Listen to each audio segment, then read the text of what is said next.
পবিত্র কাবা শরীফ পৃথিবীর কোটি কোটি মুসলিমের হৃদস্পন্দন। মক্কার মসজিদুল হারামের ঠিক মাঝখানে অবস্থিত এই চতুর্ভুজাকার ঘরটির দিকে মুখ করেই প্রতিদিন বিশ্বের প্রতিটি প্রান্তের মানুষ নামাজ আদায় করেন। এই ঘরকে ঘিরে অবিরাম চলে তাওয়াফ।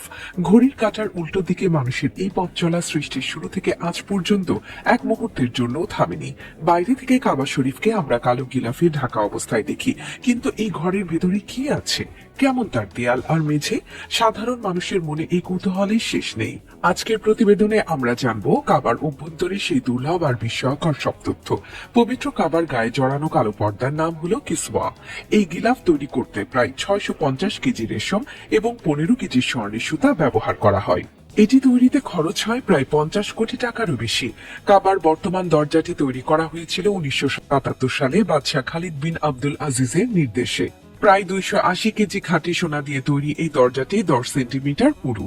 দরজার গায়ে পবিত্র কোরআনের বিভিন্ন আয়াত অত্যন্ত নিপুণভাবে খোদাই করা হয়েছে। কাবার ভেতরে প্রবেশের সুযোগ সবার হয় না।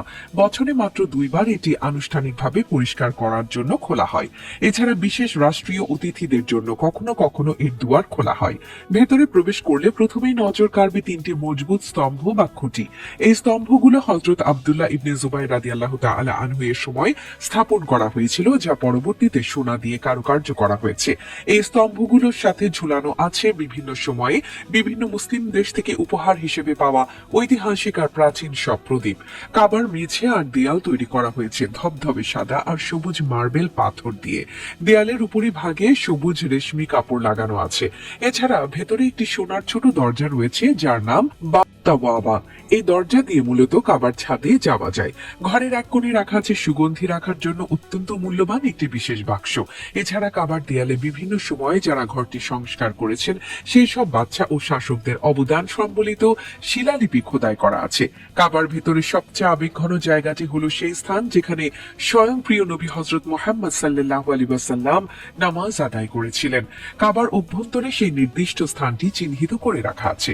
সৌভাগ্যবান যারা ভেতরে প্রবেশের সুযোগ পান তারা নবীজি সাল্লাল্লাহু আলাইহি ওয়াসাল্লামের সেই স্মৃতি ধন্য স্থানে নফল নামাজ আদায়ের চেষ্টা করেন।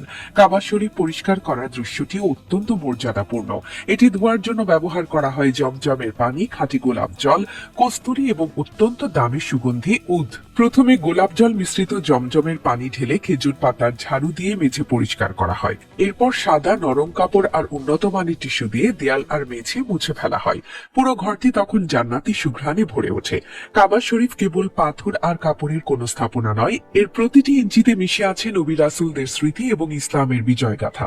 বাইরে থেকে এর গাম্ভীর্য আমাদের যেমন মুগ্ধ করে, ভেতরের আধ্যাত্মিক পরিবেশও ঠিক তেমনি শান্ত আর স্নিগ্ধ। কাবার ভেতরের এই দৃশ্য চাক্ষুষ দেখার সৌভাগ্য খুব কম মানুষের হলেও প্রতিটি মুসলিমের অন্তরে এই ঘরের প্রতি যে ভালো